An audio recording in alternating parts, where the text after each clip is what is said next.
Bienvenidos a una nueva emisión de Entre Ustedes y Nosotros, un programa, como siempre digo, que lleva ya casi un cuarto de siglo, con la conducción de este prestigioso abogado, exdiputado nacional. Y bueno, si me voy a poner a decir todo su currículum, no nos alcanza la hora. Así que los saludo, Jorge, buen día, buenas tardes. En algunos países se dice buen día todo el tiempo. Así que, hola. Está bien, para evitar, esto también se hace para evitar los cambios de horario. Muy buenas tardes a todos, una nueva edición, como ha dicho bien vos, Horacio, entre ustedes y nosotros. Es bueno recordar de que hace bastante tiempo que estamos con este programa, 25 años aproximadamente, y que siempre hemos contado, afortunadamente, con inestimable colaboración tuya. No es que nos estemos tirando mutuamente flores, sino que me parece que eso es lo que realmente corresponde como un reconocimiento más que nada a tu tarea. Eh, Dicho esto, vamos a pasar a ver algunos de los temas que hoy vamos a abordar. Me gustaría hacer un pequeño paneo de todo lo que ocurrió en estos días, empezando por el tema de, tristemente, la situación que están viviendo nuestros compatriotas cordobeses por los incendios devastadores en esa provincia, en la provincia mediterránea, y realmente esto a uno lo preocupa porque aparecen siempre manos aviesas, siempre denuncias de personas que cometen hechos ilícitos con el propósito de degradar el terreno y permitir de esa manera el cultivo de explotaciones que a lo mejor son mucho más generosas en cuanto a los beneficios económicos, eh, como pueden ser plantaciones de soja. Esto ha ocurrido en otros lugares, acá se detuvieron a 2 personas que andaban con bidones de nafta, aparentemente, y entonces creo que esto es realmente muy, pero muy preocupante porque se está produciendo una degradación constante del medio ambiente. Ustedes piensen que cada vez que se produce un incendio de estas características, estamos frente a situaciones muy preocupantes porque el medio ambiente al degradarse por la menor cantidad de deforestación que hay, se produce alteraciones muy fuertes en el cambio climático. Eh, Esto realmente es muy severo porque después nosotros nos quejamos con esto del calentamiento global, de la saturación que se produce de la huella de carbono y evidentemente conspira con nuestra calidad de vida. Por eso este tema paso inmediatamente al otro tema subsiguiente que se relaciona con este. Fíjense que los dos temas que voy a abordar ahora se relacionan con este justamente de la degradación del medio ambiente y el cambio climático y el calentamiento global. ¿Por qué? Porque paso a la presentación del presidente de Argentina, de Javier Milei, que comenzó haciendo una crítica muy buena sobre la Asamblea General de la ONU, me estoy refiriendo, sobre cuestiones inherentes a el desenvolvimiento que tuvo en estos 75 años de vida la ONU. Pensemos que la ONU se crea en el año 1949, la guerra había finalizado en 1945, los anteriores intentos que hubo como una famosa Sociedad de las Naciones que se elaboró, que se constituyó allá por el año 1919, luego de la Primera Gran Guerra, no fueron útiles para evitar una segunda conflagración mundial y así tuvimos la desgracia del nazismo en 1900, a partir de 1929 aproximadamente, o sea, 10 años después. Y también tuvimos otro de los males que azotaron al siglo pasado, que era el totalitarismo estalinista. Dicho esto, las primeras cuestiones vinculadas con el discurso de Javier Milei fueron, a mi juicio, como una suerte de crítica. Es una organización que a lo mejor no pudo cumplir con todo su cometido. Pensemos que las superpotencias tienen el derecho de veto respecto de las resoluciones que puede tomar la Asamblea General de la ONU o el Consejo de Seguridad. Se arrogan el derecho de veto a cualquiera de ellas, Estados Unidos, Rusia, China, con lo cual pueden cualquier tipo de sanciones aparecer neutralizadas. Pero acá se estaba hablando del pacto del futuro, se estaba hablando de la Agenda 2025, una agenda que se está malinterpretando porque no es una imposición que se le está haciendo a las naciones, sino es abrir el debate sobre una agenda de temas de los más variados. Me focalizo en la no proliferación de armas nucleares con fines bélicos, me focalizo en el cambio climático, soy reiterativo, y el calentamiento global, y me focalizo también en la perspectiva de género y los mecanismos de control de natalidad, entre ellos la legalización del aborto. Y digo esto porque son puntos de partida, no de llegada. Y digo esto también porque quienes se oponen a este tratamiento fueron un minúsculo grupo de naciones, a lo mejor no cuantitativamente, no cuantitativamente, no cualitativamente por el predominio que pueden tener ellas, pero 143 naciones se pronunciaron a favor del tratamiento. Esto no significa, y quiero aclarar esto, porque el hecho que uno esté hablando del pacto del futuro, de la Agenda 2025, no implica que adhiera a los temas allí tratados. ¿Puedo adherir a algunos? Sí, por supuesto. Entiendo que el deterioro del medio ambiente es totalmente, es una evidencia, no hace falta ser ningún científico para darse cuenta que esta suerte de alteraciones que está produciendo el derretimiento de los hielos en los dos polos evidentemente es producto de una mala utilización del hombre justamente de los recursos naturales. Pensemos nada más especies que han desaparecido, pensemos los millones de toneladas de residuos que aparecen en las costas de los mares. Pensemos en la poca calificación de los residuos que todavía existe, esa educación en la gente, en el tratamiento de los residuos en el domicilio. Entonces creo que esto es un tema que no podemos escapar. Esto no significa que por este camino nosotros, digamos, terminemos con todo tipo de industrias, sí, queremos terminar con las industrias no contaminantes, o que el impacto de algunas industrias que puedan llegar a generar un tipo de contaminación sean lo menos violento posible.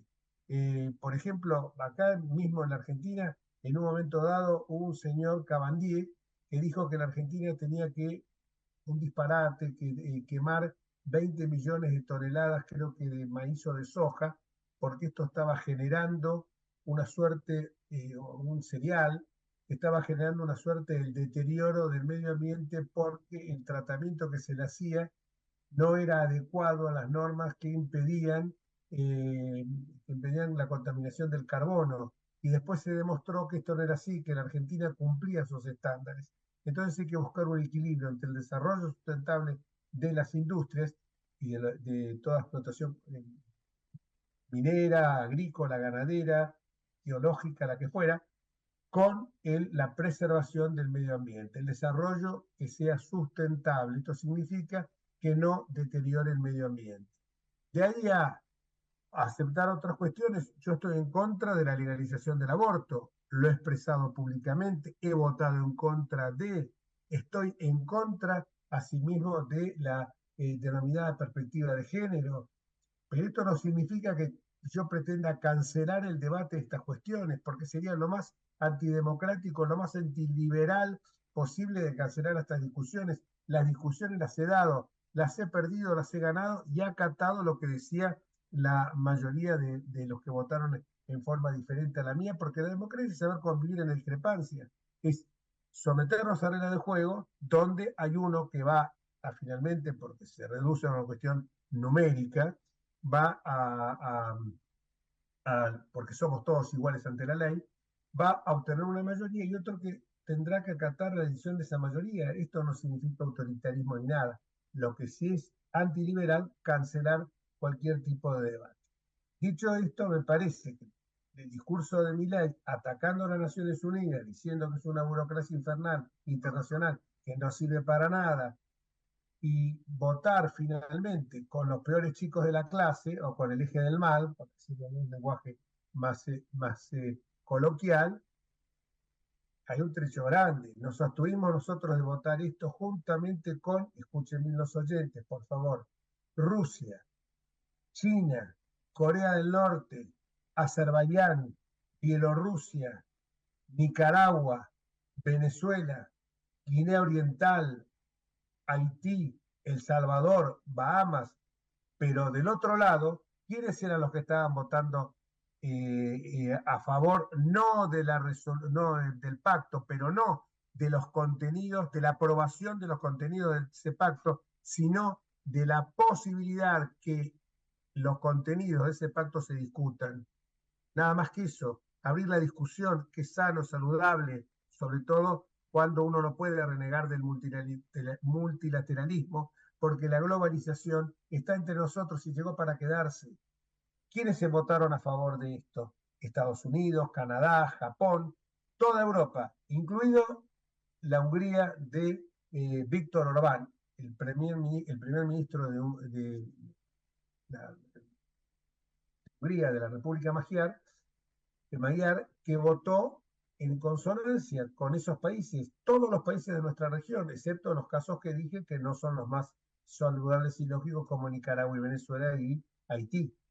Pero después el resto del continente votó en una dirección para, vuelvo a repetir, debatir estas cuestiones. Y esto me lleva de acá a otro tema, y ya con esto concluyo esto, porque sé que tenemos un invitado justamente muy importante. Concluyo con esto señalando que también el tema se relaciona con el Papa Francisco. Yo tengo una gran amistad con él, muchos lo saben, y la verdad que sinceramente me dolió un poco las declaraciones del otro día, porque es no tener un conocimiento acabado de lo que es la Argentina, es dejarse llevar por un niño bien pretencioso y engrupido, como diría el tango, que se llama Juan Grabois. Juan Grabois es un abogado, viene de papá y mamá, que jamás se le ha conocido un trabajo. Hijo de un dirigente peronista, abogado también él, llamado Pajarito Grabois. Es una persona que incluso nosotros hemos visto en algún momento con un estado de ebriedad llamativo, como cuando estaba usurpando unas tierras que eran de un magnate americano a orillas del lago Mascardi, en esa zona, y entonces eh, me parece que se ha dejado llevar por lo que señalaba este joven, y ha dicho algunas cuestiones que no son justamente, no se adecuan a la realidad, a lo que pasa en nuestro país. Hay que conocer la realidad y hay que pensar que los protocolos que se aplicaron son dentro del marco del Estado de Derecho y son los protocolos que aplica cualquier república que, que pretenda ser realmente una sociedad en la cual se acaten las normas. Me parece que eso es, no sé si ya tenemos a nuestro amigo Julio Bárbaro. No quería interrumpir No. tu rico editorial, pero Julio Bárbaro ya nos está escuchando, así que podés saludarlo. Bueno, perfecto. Entonces terminamos esta conversación con él, Julio. No, de rico editorial no, es simplemente algunas reflexiones que se van acumulando con el paso de los días cuando uno tiene un programa semanal y pasan en esta Argentina vertiginosa muchas cuestiones que hacen que uno no tenga casi espacio para la reflexión. Julio, ¿cómo te va? Buenas tardes. Jorge Enríquez, es un placer tenerte, siempre alguien que nos va a iluminar con su palabra y con su pensamiento. Gracias, Jorge, gracias. Es un gusto el mío también. No, la primera pregunta que te iba a hacer es el tema que yo venía hablando recién, algunas cuestiones que pasaron estos días, como por ejemplo el discurso de ayer del presidente de Naciones Unidas, a ver qué te había parecido. Me dolió porque me parece que la política exterior de una sociedad es demasiado profunda y tiene un desarrollo histórico. Tuvimos un premio Nobel de la Paz como Saavedra Lamas, tuvimos una historia muy densa para cambiarla de esa manera y sin que las palabras de él expresen a la sociedad. Yo creo que él tuvo el 56% de votos, pero ese pensamiento no estaba incluido en la idea de los votantes, ¿no? Exactamente, sobre todo cuando cuando se está agrediendo un organismo internacional, que puede ser, algunos amigos míos me dicen, pero ¿de qué sirve las Naciones Unidas si la guerra eh, sorda, como fue la Guerra Fría y no tan sorda, y como pasaron después otros hechos, no los pudo prevenir en estos 75 años, no pudo evitar una guerra en Vietnam, no pudo evitar eh, una guerra en Corea? Entonces uno dice, y además el derecho de veto que se roban las cinco potencias, las cinco potencias que están en el Consejo de Seguridad. Pero creo sí, también la Sociedad de las Naciones allá por el año 19 fracasó, pero yo creo que estos organismos tienen que existir si nosotros pensamos que en un mundo tan globalizado, con las amenazas que tenemos permanentemente, el calentamiento global, me parece que tenemos que tener más marcos de cooperación que de enfrentamiento. Es mi visión, ¿no? El tema central es que las verdaderas políticas son fruto de la coincidencia de una sociedad, no de la expresión de un sector.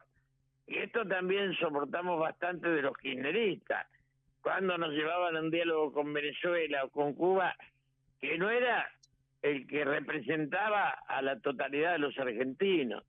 Entonces, la política argentina, nuestra política será sólida cuando sea fruto de una coincidencia mayoritaria entre las distintas fuerzas.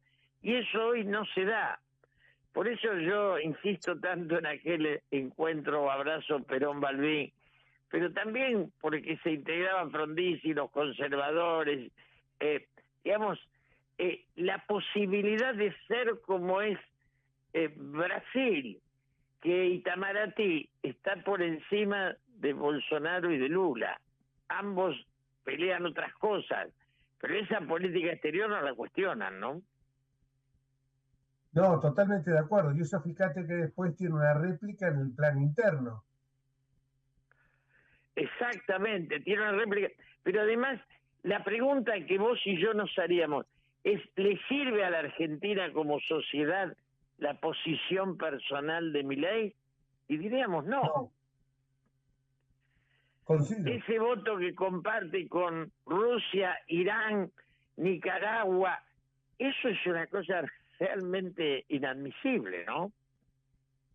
Totalmente de acuerdo, pero vos dijiste bien, el abrazo a Perón-Balbín, con la suma de los sectores conservadores, los sectores que respondían a Frondizi, eh, el MID, el Partido Intransigente.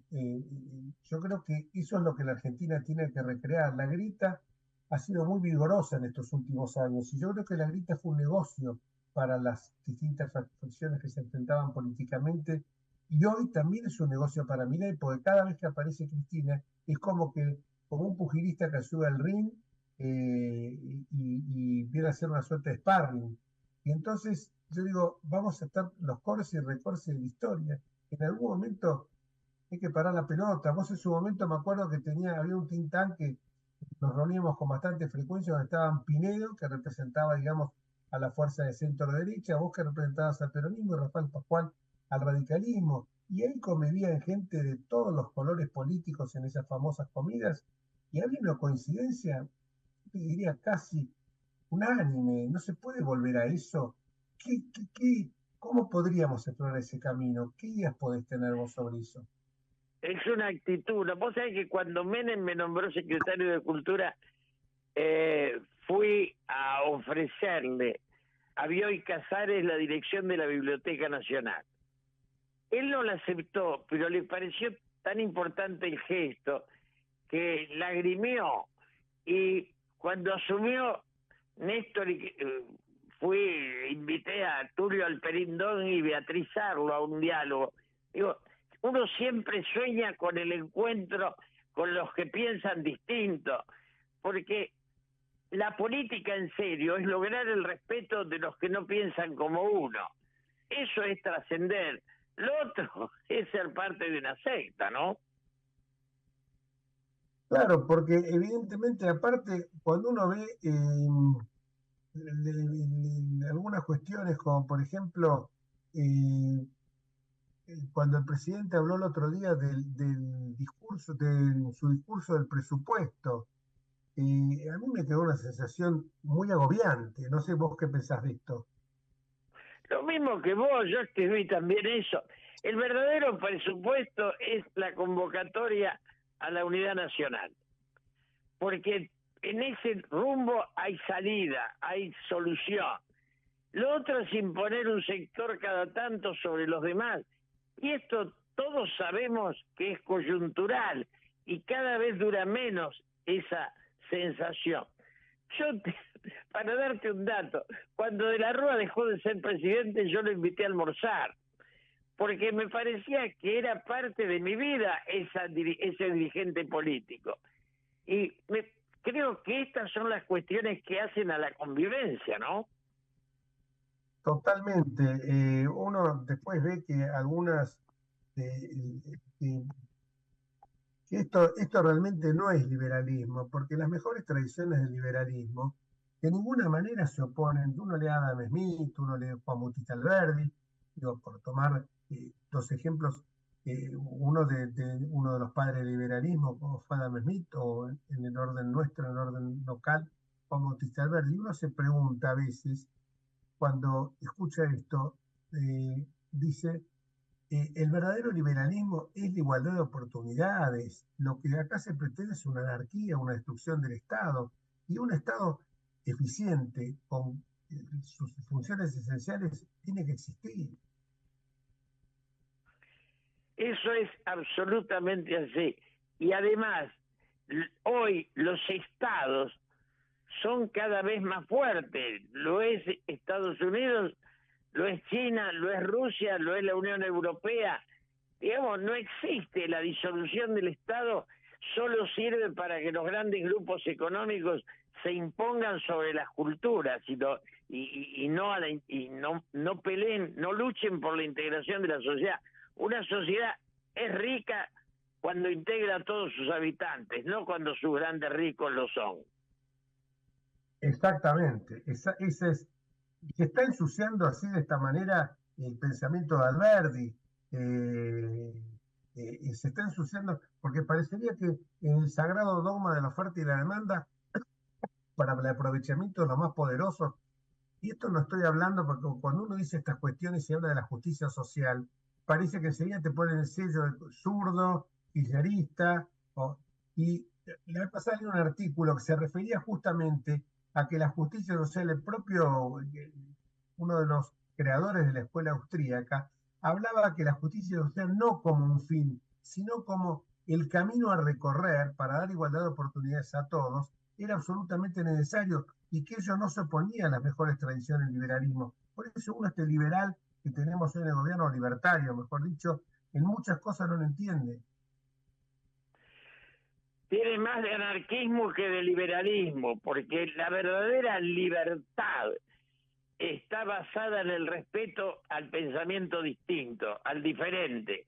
Y eso es la política, la riqueza de los pensamientos convertidos en un rumbo colectivo, pero no la imposición. En eso había autoritarismo en los Kirchner y ahora lo hay en Milei. Y yo la verdad que me enfrenté con los Kirchner y me enfrenté con Milei. Me enfrento, digamos, creo que ese no es el camino y todos sabemos que eso no se puede estabilizar este rumbo, ¿no? Totalmente de acuerdo. ¿Cómo ves vos el tema este de aerolíneas y de la universidad, del posible veto del presupuesto universitario? Yo veo en el tema aerolíneas, yo digo siempre, una cosa es YPF, que hace la identidad nacional, y otra es aerolíneas. Brasil se sacó Varin de encima, Italia se sacó a Italia. La aerolínea es una discusión que se puede tener y que básicamente lo primero es ordenarla de una manera lógica y coherente, donde la nación se imponga sobre los intereses de sus miembros. O sea, lo de aerolínea es una discusión distinta. Y las universidades, yo defiendo a muerte la Universidad Nacional, pero hay en los últimos años la creación de casi 20 universidades que no las puede sostener, no se puede sostener ni económica ni académicamente, no tienen ni rectores, ni decanos, ni docentes, entonces hay que defender la universidad pública, pero también repensarla para que su nivel no se devalúe. Total, sí, la verdad que uno no puede menos que coincidir con el razonamiento tuyo. Lo de aerolíneas lo comparto, por cierto, o sea, sí, lo entiendo totalmente. Lo como vos dijiste, hiciste una breve reflexión de YPF, YPF bien administrada, YPF se refiere a uno de los recursos más importantes y que dentro de poco, seguramente por el tema de la huella de carbono, la contaminación que produce, toda la energía vinculada con el petróleo va a desaparecer, si irán formas más sustentables. Pero hoy para mí es necesario, sobre todo porque el propio presidente de YPF ha dicho que es absolutamente rentable y bien administrada. O sea que son dos cosas distintas, es bien señalarlo, porque a veces se las pega a propósito. Y las universidades públicas, bueno, una vez me acuerdo que hablando con Espota, él dijo que si uno con un compás imaginario ponía eje en el obelisco, había cerca de 22, de 18 en ese momento, 17, fábricas de abogados y que realmente, primero, el sistema no lo podía sostener y segundo, que en muchos casos eran una manera de enseñanza y de evaluación absolutamente reñida con lo lógico, lo racional. Se contestaban las preguntas como con múltiple choice, como si fuera una lotería eso. Por eso te digo, es un tema delicado, pero creo que la universidad pública tiene que existir. No sé, a lo mejor en Europa es muy común algunas formas de que los chicos paguen una matrícula, por supuesto con excepciones para los sectores vulnerables, para familias numerosas, etcétera. Creo que ese es el camino, ¿no? No sé si vos, el tema universitario, también estamos en sintonía. En ambos casos, la racionalidad se tiene que imponer al dogmatismo. El principio es, las universidades nacionales tienen que seguir siendo gratuitas, pero tienen que luchar por su mayor nivel académico. Las dos cosas van juntas. Yo era dirigente estudiantil cuando le ganamos la uva a el reformismo y salía Riccieri y Frondizi y nosotros poníamos a don Julio Olivera. Era un nivel intelectual los rectores que eran un lujo de Argentina, tanto Riccieri como Olivera. Todas esas cosas, esas imágenes, no se pueden perder y terminar en el avance de esta multiplicación de personajes que carecen de profundidad, de prestigio, ¿no? Igual la Universidad de Buenos Aires, dentro de todo, se mantiene entre las 100 universidades más prestigiosas No, del yo eso mundo. no lo discuto. La UBA es indiscutible. Lo que estoy diciendo es que muchas de las creaciones de nuevas universidades no sé si eran sostenibles. No, en muchos casos se creaban para satisfacción clientelar del intendente del municipio respectivo, no hay duda de eso, no eran sostenibles.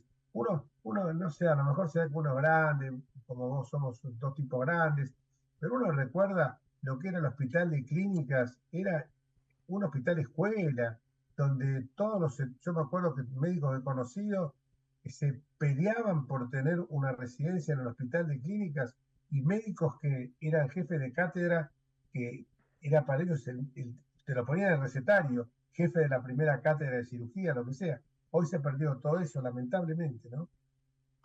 Y Ese era gratuito en ese prestigio, momento también, ¿eh? claro, ese prestigio de lo público se fue erosionando. Y en eso el kirchnerismo fue muy dañino, porque en alguna medida tomaba el Estado, la idea de la cámpora era que la extensión del Estado era la extensión de su organización.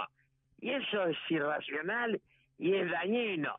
Y terminó engendrando esta coyuntura de Milei, en la cual, digamos, es la contracara, pero también la herencia de ese error conceptual del kirchnerismo, ¿no? Muchísimas gracias, Julio. Recomiendo a los oyentes que nos están escuchando, leer un artículo que salió publicado el pasado 22, o sea, el domingo, que pasó en Infobae de Julio Bárbaro, que se llama La Guerra y la Paz, y es la verdad muy, muy motivador, por cierto. Y ahí ha expresado muchas de las cuestiones que hemos abordado en la tarde de hoy. Muchísimas gracias, Julio, y a disposición como siempre. Un fuerte abrazo, Jorge, y gracias a vos. Gracias, querido. Bueno, una rica charla con Julio Bárbaro, por cierto. Uno no puede menos de coincidir en lo que estaba señalando él.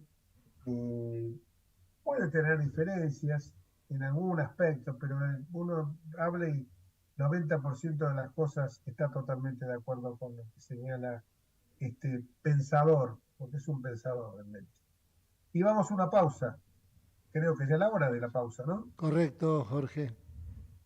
Y después volvemos nuevamente con nuestro programa y vamos a tener un constitucionalista invitado, ¿no? Roberto Durreu, el doctor, hablando. Va a estar Durreu, por el tema Maduro. Y el doctor Pérez San Martino también. Sí, si entra todo, vamos a intentarlo. Yo los que vamos a estar.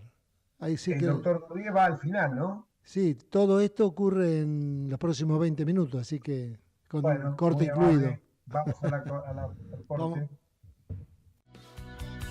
Vamos la radio, somos tu voz. Vamos con Eco, siempre la verdad y la mejor información. El mejor gimnasio te espera. Elegí las clases que quieras. En Unfit vamos a cuidarte. En Unfit venís a encontrarte. ¿Cómo prevenir dengue, zika y chikungunya? Sin criaderos no hay dengue. Limpia tu patio de objetos que acumulen agua. Elimina agua estancada de recipientes. Reemplaza con tierra o arena el agua de tus flores. Tapa los tanques de agua y cisternas. Tira y perfora llantas para que no acumulen agua. Limpia floreros y bebederos. Recordá, sin criaderos no hay dengue. Intendencia Menéndez. Informate en ecomedios.com. Seguinos en Facebook. Ecomedios Live.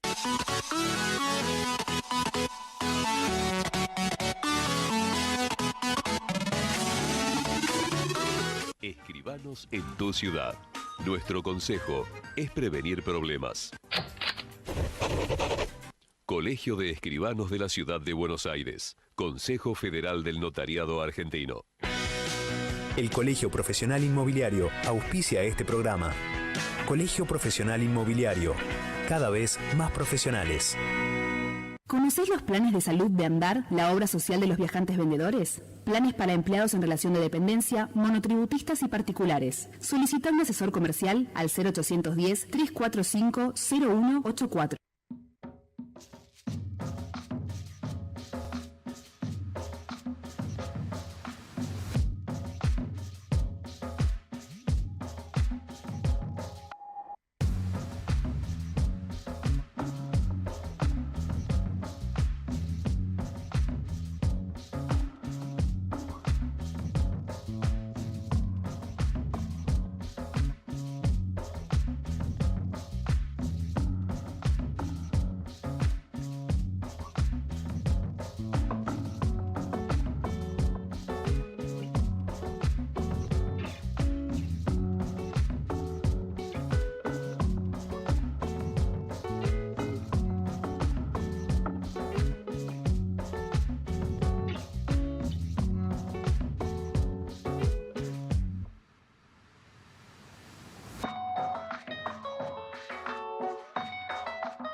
Bueno, después del corte de rigor, seguimos con el programa. Ya está conectado Osvaldo Pérez San Martino, el doctor Osvaldo Pérez San Martino, constitucionalista. Jorge, y coequiper tuyo una buena cantidad de años también, así que podés saludarlo. Lo sigue siendo. Y quería, Hola Osvaldo, ¿cómo te va? Hola Jorge, hola Horacio, ¿cómo están? ¿Qué tal, Osvaldo? Bien, no quise ser, porque tengo algunas, puedo tener alguna diferencia con Julio Bárbaro en cuanto a, y cuando empecé todo este editorial, en cuanto al tema de Roca, que lo vi ahí en su nota de Infobae, que bueno, eso también se relaciona con lo que hablábamos antes, ¿no? De tratar de buscar los puntos de coincidencia y no de disidencia.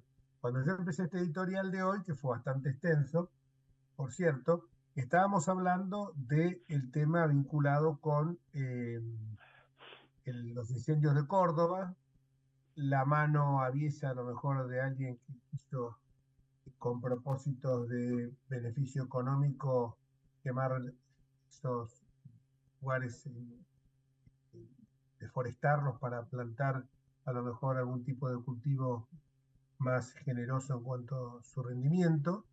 Y esto lo vinculé con el discurso y el pacto del futuro de Milei, y también estaba con el tema del Papa Francisco, con quien yo, saben, tengo una gran relación, pero que evidentemente me produjo una pequeña desazón, una pequeña gran desazón, que se deje llevar por el niño bien, como decía yo, pretencioso e ingrupido, que es Juan Grabois. Esto no es que subestime al Papa, pero creo que en cuestiones de fe él es absolutamente infalible, bueno, por lo menos los que profesamos la religión católica, pero en cuestiones políticas su opinión es tan valedera como la de cualquiera de nosotros. Y que la mala información que tuvo con el tema tanto del tratamiento que se hacía a el derecho a manifestarse, que no se conculcó, sino que se ordenaba, con armas que evidentemente no son letales, como pueden ser el gas pimienta, como pueden ser las pistolas Taser. Esto es la manera de poder controlar y que una situación no se desborde al extremo tal de que se puedan producir atentados que terminen con la vida de personas o provocando, como pasó en el 2001, incendio en instituciones vinculadas con el funcionamiento del Estado de Derecho.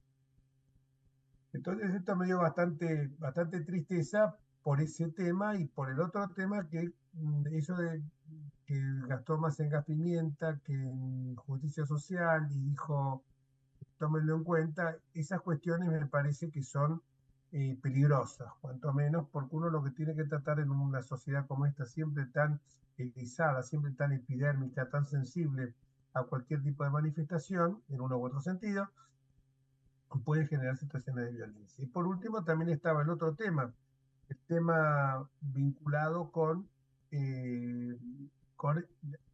lo que se habló de Roca, y lo que se habló también de justificando la toma de tierras de la familia Echeverría en Entre Ríos a manos de Grabois, y también en el sur con Lewis, el magnate americano, que se paseaba en un estado de ebriedad y alentaba Grabois la toma de esas tierras. Y el papá lo justificaba, justificar un delito. Y además de eso, después hizo referencia a Roca, a mi juicio totalmente desafortunado, porque evidentemente se olvidó de que Roca fue la consecuencia que los varones de indios robaran ganado para vendérselo a los chilenos, se quisieran quedar con un pedazo de nuestro territorio, que violaban mujeres, secuestraban chicos. Entonces me parece que estas cuestiones hay que verlas con un poco más de atención, e informarse con una información que no sea parcial, que no sea sesgada, sino que sea completa, no matizada. Y esto se vincula con que también uno puede tener estos puntos de disidencia, pero que entiendo, y volviendo al tema del medio ambiente, que siempre Bergoglio en su encíclica Laudato Si, hasta el presente, siempre ha sido alguien que se manifestó a favor del desarrollo sustentable de la economía, sin conculcar, sin por supuesto alterar el equilibrio ecológico que su alteración ha provocado, como todos sabemos, el calentamiento global. Dicho esto, quería conocer tu opinión acerca de estos 3 temas, Osvaldo. Vamos a tener alguna coincidencia, seguramente alguna no, del discurso papal, del discurso de Milei, y también de el otro tema que veníamos hablando, que era el tema de aerolíneas. Mira todos los temas que te tiro juntos. Y el presupuesto universitario. 4 temitas para que te entretengas. 4 temitas sencillos. Yo no había oído tu editorial, pero de todas formas, bueno, hiciste una síntesis ahora. Quiero decir algo. Hoy hubo un tuit del doctor Pérez San Martino. Los que no lo siguen en tuit es @osanmartino con doble M. Síganlo en Twitter, en un tuit que es muy irónico y que motivó de que un elogio del diario La Nación al profesor y ensayista Osvaldo Pérez San Martino, que nos va a contar de qué se trató el tuit. No, bueno, una pavada. Vos sabés que en Twitter hago bromas, hago ironía. No seas humilde. Mirá, en realidad no se refiere tanto al contenido del discurso de Milei, como me contestan algunos por ahí, sino a esa pretensión de él de ser uno de los grandes líderes del mundo, que me resulta bastante ridícula. Y hay una foto que muestra que en el momento en que él hablaba prácticamente no lo escuchaba nadie. A diferencia, con todas las críticas que tengo que hacerle últimamente, sobre todo de Lula, que estaba la sala llena. Entonces, bueno, dice una ironía como que los que estaban, los delegados a la ONU se estaban perdiendo la posibilidad de escuchar al mayor líder planetario, quizás por haber ido a hacer copas, algo así. Bueno, y parece que lo recogió, me lo dijiste vos, yo no lo había visto, el diario La Nación. Ahora, yendo a lo que vos me preguntabas, bueno, son varios temas. En cuanto al Papa, bueno, me parece que esas últimas declaraciones fueron desafortunadas en todo sentido, y vos lo dijiste bien, y vos tenés relación con él, y yo no, así que me parece que a ver, todo lo que él trata está mal. En Roca hay que ubicarlo en su tiempo. Además es falso que haya degollado a todos los indios, pero ¿quién puede sostener eso? Y por otro lado se olvida siempre que la primera campaña del desierto fue la de Rosas, que también avanzó para que lo que era la Argentina tuviera un mayor extensión y también pudiera protegerse de los ataques de los indígenas. Era algo propio de la época, y sin embargo a Rosa nunca se lo recuerda. Y Roca hizo eso no como una idea personal.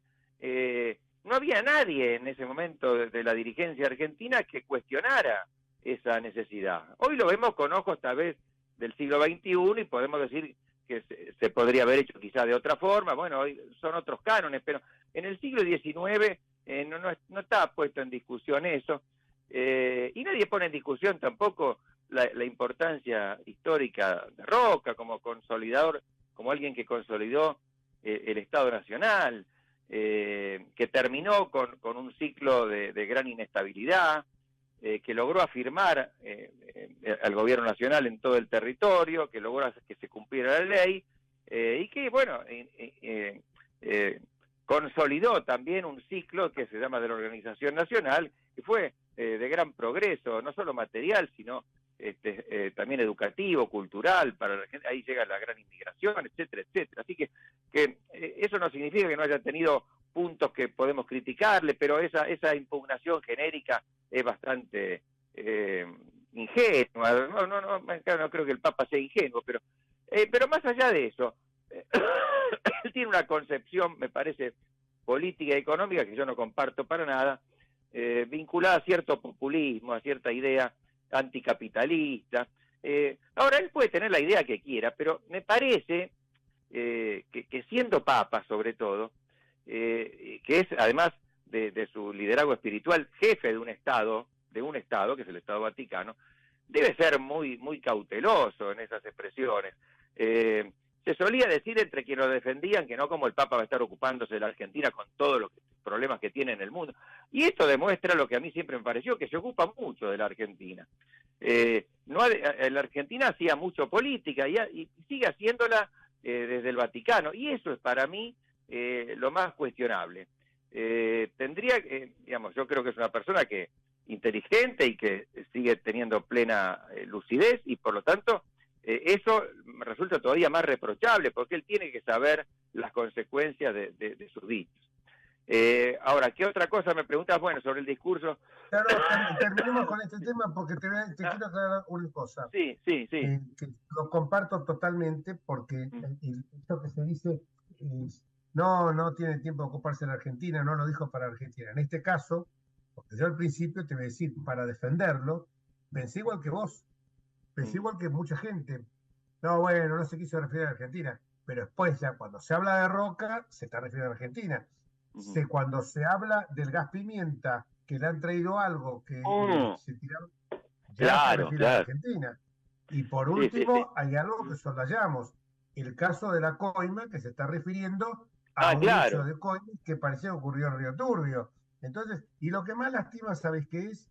Que por eso, yo con todo el cariño que le tengo, por eso me da más bronca, pero de sazón, qué sé yo, que cuando le preguntaron de Venezuela, dijo que no estaba tan al tanto de lo que estaba pasando en Venezuela. Sí. Lo mismo, Jorge, perdóname, además de esos, recordá también a quienes recibe, a quienes no recibe, la foto, si se saca la sonrisa. Acordate con Macri esa foto, donde él tenía una actitud muy seria, muy adusta, y frente a otros tiene una sonrisa que casi es una carcajada. Y no es casual, él sabe lo que hace y quiere mandar un mensaje con eso. Entonces se está metiendo, creo que más allá de lo que corresponde, en la política argentina. Y eso sí me parece censurable. Bueno, tema que no coincido totalmente, porque habría para hablar otras cosas más. Yo creo que el ataque a Roca viene por otro lado, por la 1420, pero bueno. Bueno. Sí, pero hoy, a ver, yo creo que pasaron tanto, digamos, pasó, oíme, un siglo y medio, ¿viste? De eso. Inclusive el propio Roca, que expulsó al nuncio, le dio no sé si 24 o 48 horas para irse, porque se estaba metiendo en la política argentina cuando se trataba, como decís vos, la ley 1420, educación común. Ya en su segunda presidencia tuvo una actitud más conciliatoria. Es decir, Roca reacciona cuando ve que puede ser debilitada su autoridad por un poder extranjero, pero después, teniendo en cuenta la población mayoritariamente católica de la Argentina y demás, él no tiene una actitud hostil hacia la Iglesia. Así que volver a reverdecer ahora ese conflicto me parece que no tendría ningún sentido. ¿Qué otra cosa? Pero es como una espina. Es como una espina que, y yo te digo una cosa, bueno, sería largo, el tema de la religiosidad, de la separación de la Iglesia y del Estado, que en Uruguay es de tiempo, de la época de Valle y Ordóñez. Pero yo veo que hay la gente que profesa una religión determinada, cuando está separada la Iglesia y el Estado, lo veo en el Uruguay.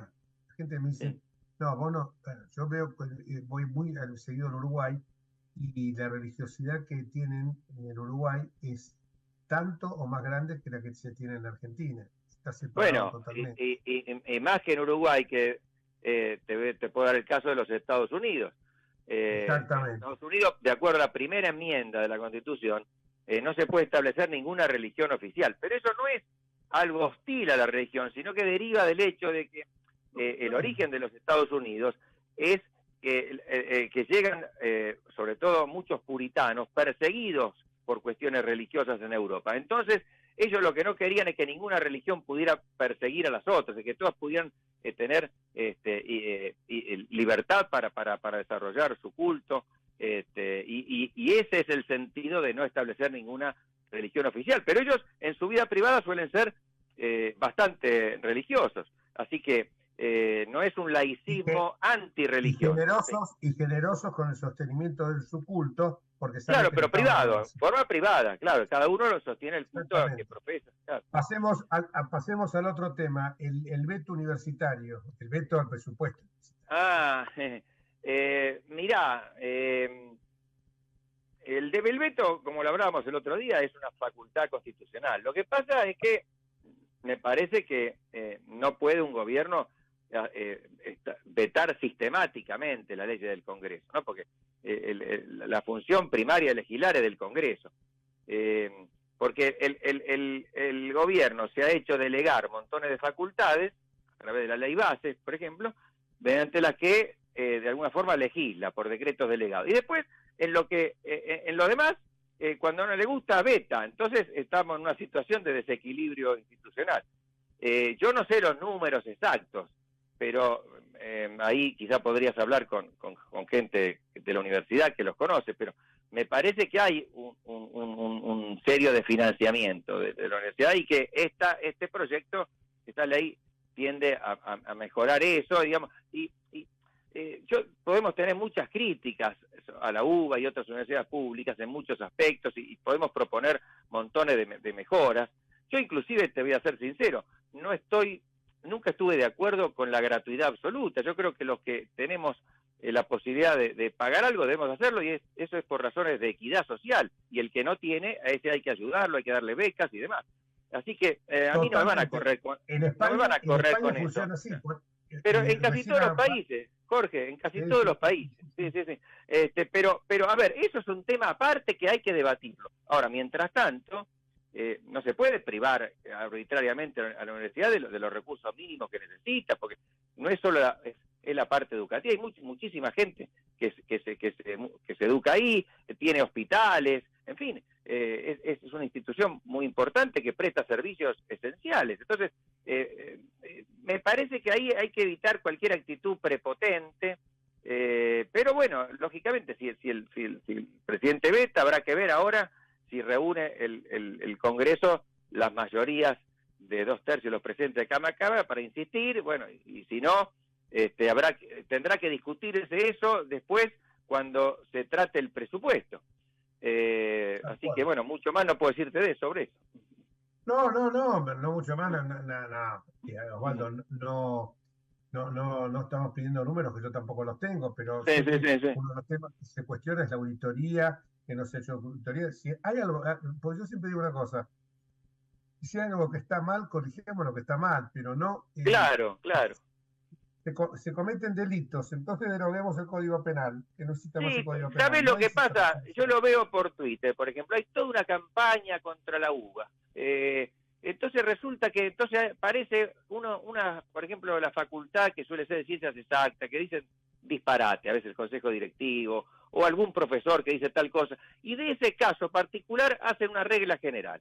Y yo soy profesor, como vos sabés, hace décadas en la UBA, y invito a que alguien pueda decir que yo adoctriné o que tuve actitud impropia, ¿viste? Y no hablo de mí porque es el ejemplo que conozco, pero hay montones de gente, y la UBA, si algo tiene, es su pluralismo. Es así, vas a encontrar profesores de izquierda y profesores de derecha y de centro, y bueno, es quizás su debilidad y su riqueza al mismo tiempo. Así que me parece... Es su riqueza. Claro. La libertad de cátedra. Porque lo que pasa es que, claro, se crearon universidades públicas alrededor del conurbano bonaerense para satisfacer los intereses proselitistas de los intendentes respectivos. Entonces ahora todos piensan que la universidad pública, la UBA está, no porque yo haya egresado de la UBA y como vos doblemente egresado de la UBA, claro, pero, no por eso yo voy a decir que están las 10 mejores universidades del mundo, 100 mejores universidades del mundo. Entonces, seamos concretos, seamos claros, ¿no? Bueno, Osvaldo, me parece que nos está corriendo la hora, ¿no? Bueno, el tiempo es tirano. Nunca se dijo eso, todo una originalidad. Nos quedó para ver el tema de la privatización de aerolíneas, que eso me parece que es un tema que lo podemos charlar en otra oportunidad. Yo creo que tiene que funcionar adecuadamente, y lo importante es que sea racional en manos privadas y en manos públicas. Lo que pasa es que no podemos bandear las cosas que un día nos gusta, es pública. Por intereses sectoriales, al día siguiente la privatizamos. Y así como, bueno, y a lo largo de la historia hay que ver los payasos, y lo digo en este tono, que como en el caso del señor Parrilli, que votó primero a favor de la privatización de YPF y después se abrazó a la bandera de la soberanía y votó en contra. Sí, Bueno, es como vos decís. Bueno, Jorge, seguimos en otro un abrazo momento. grande, Osvaldo. Un abrazo. Saludos, Horacio, también. Chau, hasta luego. Bueno, y nosotros nos vamos hasta el próximo martes, si Dios quiere. Chau.